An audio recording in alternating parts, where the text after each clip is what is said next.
Hello गाईस, तर म्हटलं चला आज पास्ता बनवून घेऊया. कारण डीमार्टमध्ये त्या दिवशी आम्ही गेलो होतो तेव्हा हनीने आणले मस्तपैकी पास्ता. मग म्हटलं चला आज बनवूया. तर पास्ताचं काय झालं की पास्ता एकदम चिपकून गेले बरं का, चिटकून गेले. तर म्हटलं आता काय करायचं, नूडल्स त्याच्यामध्ये ॲड करून देऊ. तर मॅगी आणलेलीच होती म्हणा, आणि हे बघा कसे झालेत. मग म्हटलं आता ते तर एकदम थोडेसे होऊन जाईल. मग आम्हाला दोघींना खायचं होतं ते. मग म्हटलं चला मॅगी पण थोडंसं बॉईल करून घेऊया आणि मग मस्तपैकी फोडणी करून घेऊया. तर कांदे आणि हे सगळं टाकलेलं होतं आणि मस्तपैकी आज पास्ता जो आहे ना एकदम भारी बनवणार आहे बरं का, टेस्टी. तर थोडा लफडा झाला बरं का ते पास्तामध्ये. ते पास्ता आहे ना धोका दिला बरं का मला. मस्तपैकी कांदे परतून घेतलेले मस्त कढईमध्ये आणि फोडणी करून घेतलेली आहे. तर मी फुल व्लॉग टाकलेला आहे, तुम्ही जाऊन बघू शकता. त्याच्यानंतर मस्त पनीर आणलेलं होतं म्हणा पहिल्या दिवशी. मग चला पनीर पण थोडंसं आपण बारिश करून देऊ की नाही.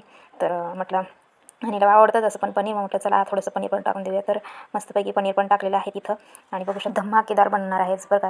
तर पास्ता आणि मिक्स करून बनवलं आहे मस्तपैकी. आणि बघू शकता तुम्ही मस्त हे पास्ता आणि नूडल्स त्याच्यात ॲड केलं आहे. त्याच्यानंतर परत आपलं पनीर पण टाकलेलं आहे.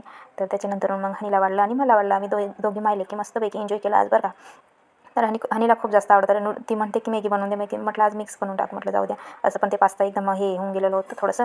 तर चला म्हटलं मॅगीचं ॲड करूया आणि मस्तपैकी दोघी मायले की आज एन्जॉय करूया असं. तर पहिले सांगितलं का तू आधी ट्राय कर, मग मी खाऊन बघते बा असं. तर तिने खाऊन टेस्ट केलं आणि मस्तपैकी तिला आवडलं बरं का. तर मला पण आवडलं, कारण की खूपच जास्त टेस्टी झालं होतं. मला एवढी अपेक्षा नव्हती की एवढं खास बनेल का नाही असं, पण टेस्टी बनलं. तर मलाही आवडलं आणि हनीलाही आवडलं. तर दोघी मायले की मस्तपैकी पास्ता खात होतो. आणि त्याच्यानंतर मग संध्याकाळी आम्हाला बाहेर जायचं होतं. तर हनीसाठी नवारी साडी घ्यायची होती. मग पावसाचं तर बापरे, पाऊस तर पूर्ण दिवस सुरूच होता. मग जमते का नाही जमते असं चाललं होतं माझं. मग संध्याकाळच्या वेळी आणीचे पप्पा आले आणि त्याच्यानंतर मग पाऊस पण बंदच झालेला होता. मग म्हटलं चला आता निघूया. तर बाहेर गेलो आणि बाहेरून आलो आणि त्याच्यानंतर भजी पण घेऊन आलो बरं का. तर हनीसाठी नवारी साडी आणलेली आहे मी मस्तपैकी. तर भजी एकदम टेस्टी एका ठिकाणी आहे तिथं टेस्टी भजी बनवतं. मग म्हटलं चला खिचडी टाकलेली आहे, मग चला घेऊन येऊया असं. तर मस्तपैकी तिच्यासाठी ही बघा नऊवारी साडी आणलेली आहे. तर बघू शकताय.